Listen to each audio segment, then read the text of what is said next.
Meeting of the Utah State Board of Education. Welcome to the public, stakeholders, our staff and board members. Let's see if we got a few more board members that are making their way in.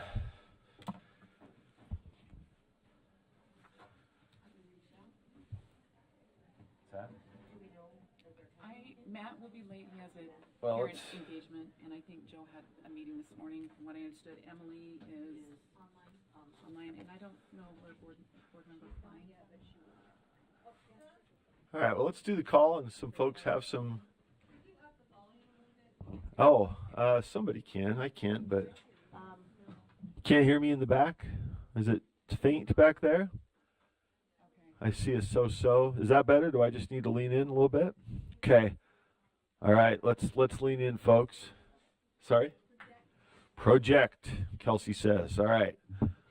I will project. Let's take a roll call, see who we've got and who's on their way and who's online. Member Bogus. Sure. Yeah, let's do it for the public. I'm present. Member Booth. Not yet. Anybody have any intel on Member Booth? Okay. Member Klein. Member Klein is here. Member Davis. Here. Member Vice Chair Earl. Yes. Member Green. Present. She's with us online. Okay. Vice Chair Hart. Present. Member Hymas. On his way, I think. Member Carey. Had a meeting, expected to join us in a bit. Okay. Member Lear. Here. Member Norton. Here. Well, there we go. Member Reel. Here. Member Straight. Present. Member Wood. Here. Yes.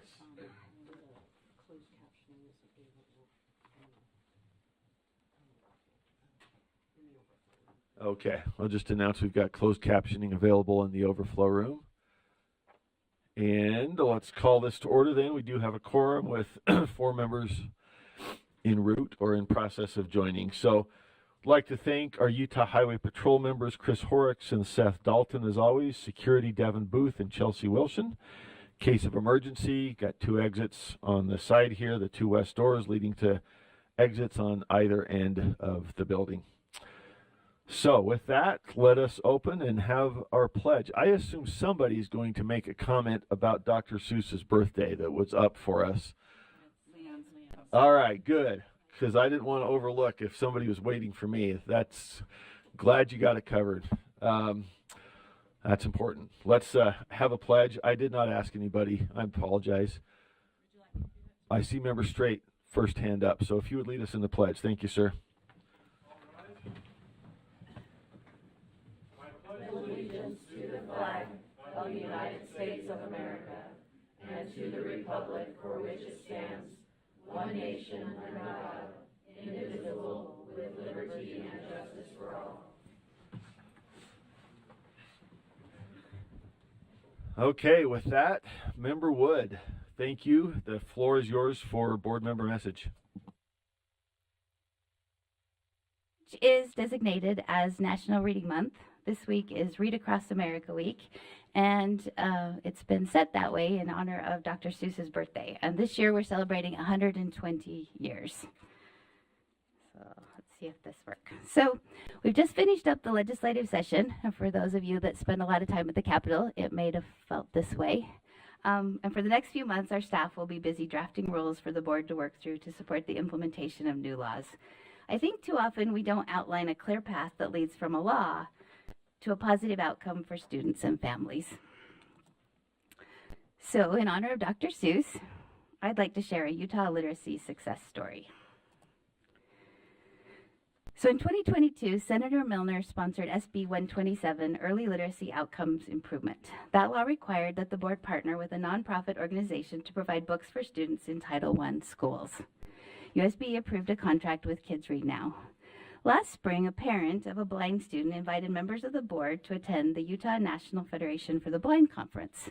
As I was listening to the session on education for our students who are blind and visually impaired, I wondered if we had made the necessary request to make sure these students were also getting the books through the new program. I connected with our staff, and they worked to get some minor changes to the contract to provide our students with books in Braille when needed. Various families have been working with Kids Read Now on a pilot program to increase accessibility of Braille books for both students and parents. So I was so pleased to have a letter shared with me from one of these parents. She said, as a blind parent of sighted children, it is a continuous struggle to find accessible books to read with my kids.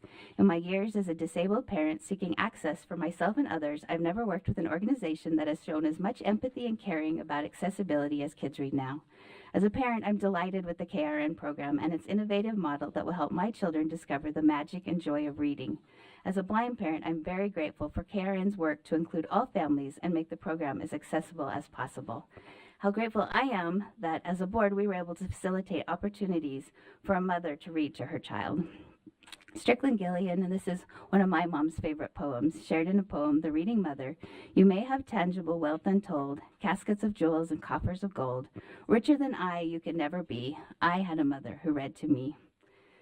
So we all know when schools, families, and community groups, and I would add legislators, board members, parents, work together to support learning, it improves child and student achievement, decreases disciplinary issues, improves parent-teacher and teacher-student relationships, and improves the school environment. So I hope as we move forward on the laws that were passed and the rules that we'll work with, that in the next few months we can create new paths to student success and truly open the doors of opportunity for all Utah children. And to finish off with a quote from I Can Read With My Eyes Shut by Dr. Seuss. The more that you read, the more things you will know. The more that you learn, the more places you'll go. And so on your desk today, and for those in the audience and staff, there are cupcakes. For many of you who have been here, I don't know how many board members have been around long enough, but staff will remember Randy Verfel. He was our statistician and probably the smartest man I have ever met. His wife, Holly, donated cupcakes for our Dr. Seuss celebration today.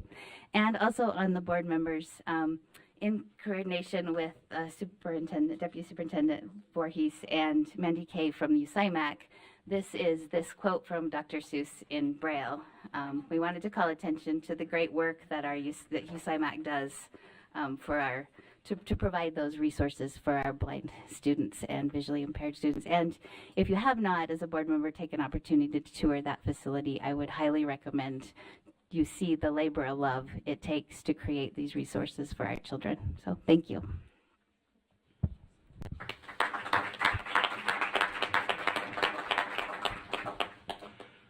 Thank you very much, Member Wood. And I'm sorry I didn't catch Randy's wife's name. Holly. Holly. Thank you, Holly, if you're out there. Greatly appreciate that. All right, let us move to the education highlight with our communications coordinator, Kelsey James.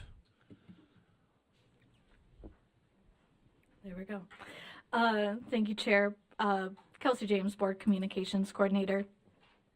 If I could welcome up our guest, I'm going to do a quick introduction, but before I do that, I'm going to take a moment of personal privilege here. You may remember last month you were handed a invitation to our PAIMST event, Presidential Awards and Excellence for Science and Math Teaching.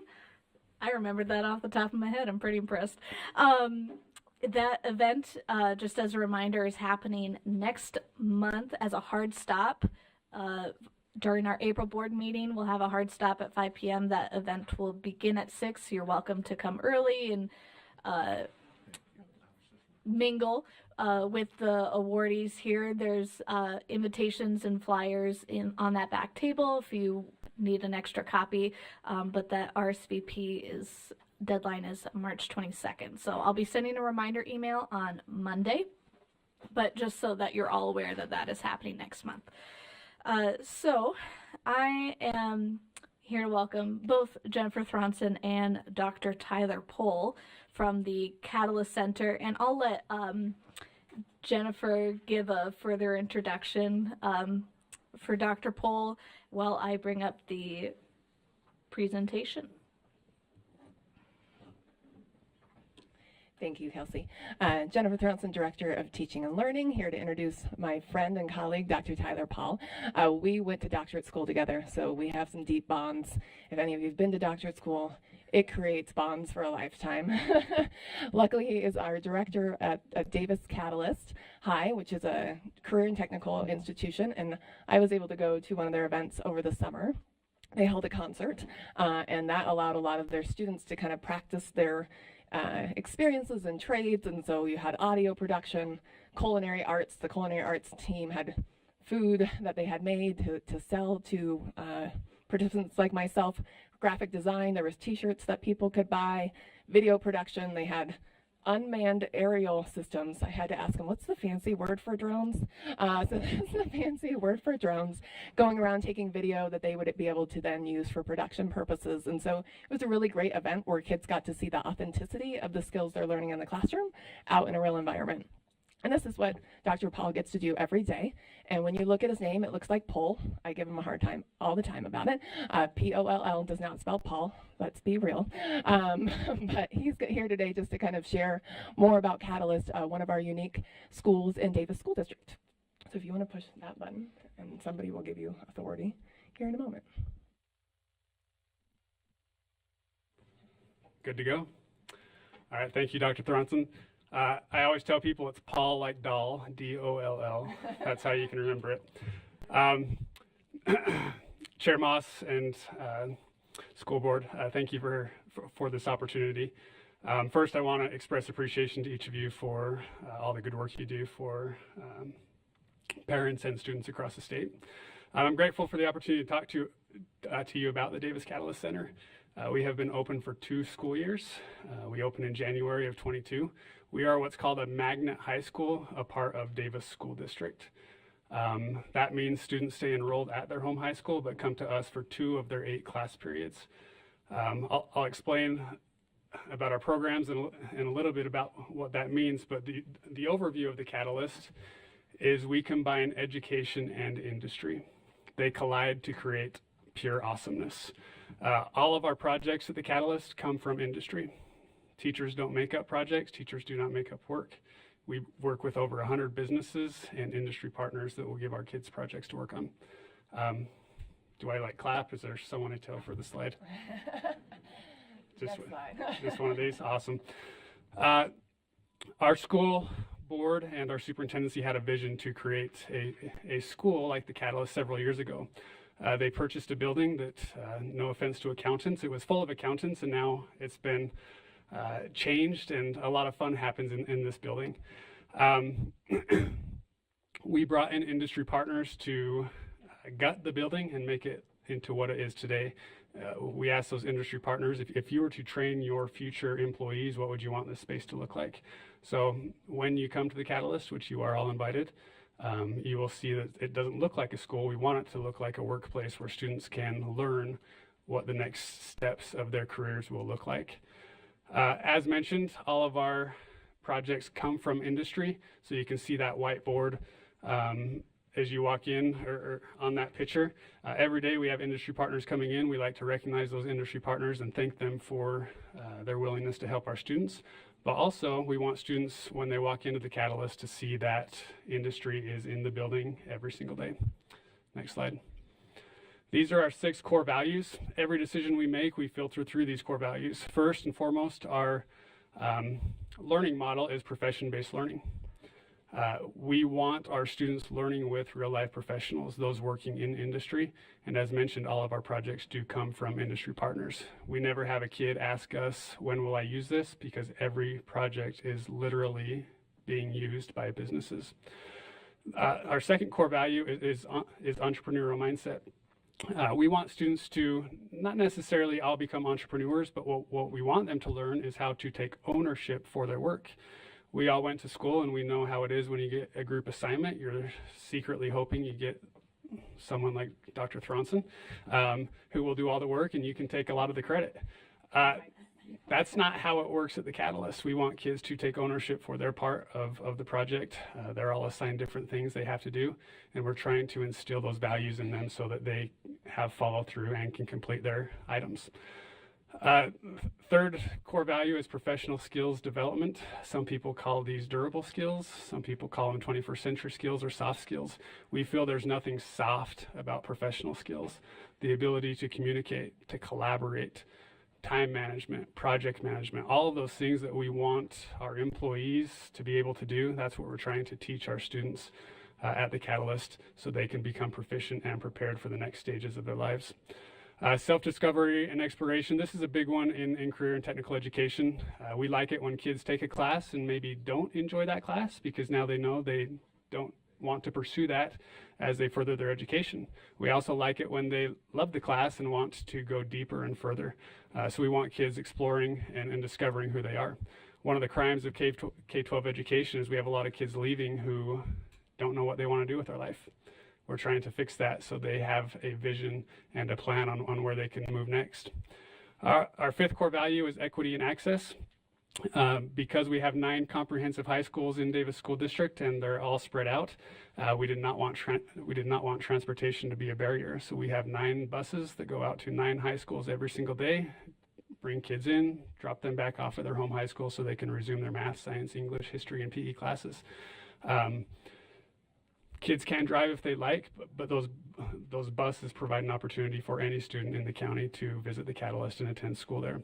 Also, people often ask, well, why didn't you just put these programs at the home high school? Well, because of lack of funding and lack of qualified teachers that can teach these unique programs.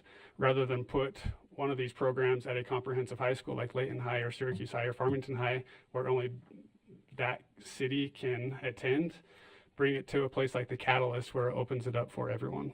That's the point of the Catalyst, is it provides equal opportunities no matter where you live across Davis County. And then our last one is responsiveness. Unfortunately, in education, sometimes we are several years behind industry.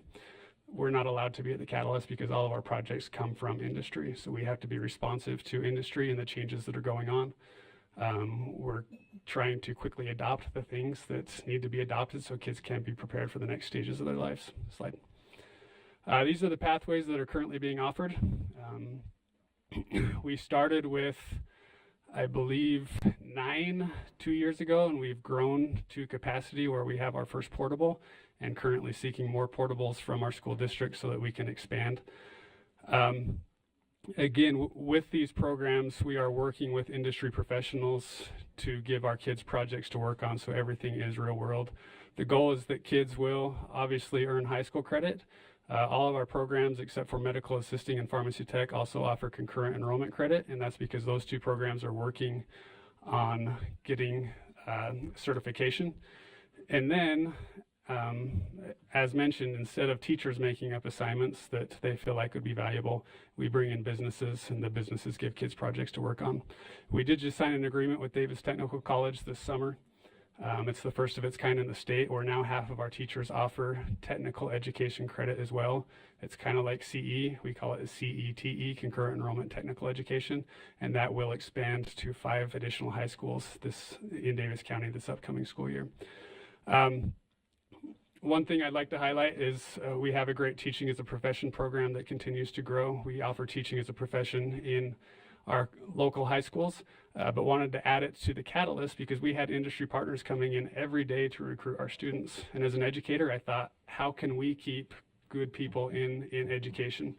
So it's currently being offered, and we're actually revamping it. So next school year, our teacher will act as the internship coordinator and create a student teaching experience for those students. And then hopefully work with our professional teaching and quality staffing group to be hired as TAs. So we'd like to keep them in Davis County. And so my kids and grandkids have wonderful teachers to work with. Next slide, please. People often ask how the school day works. We have a double block schedule, so kids come for 2 of their 8 class periods.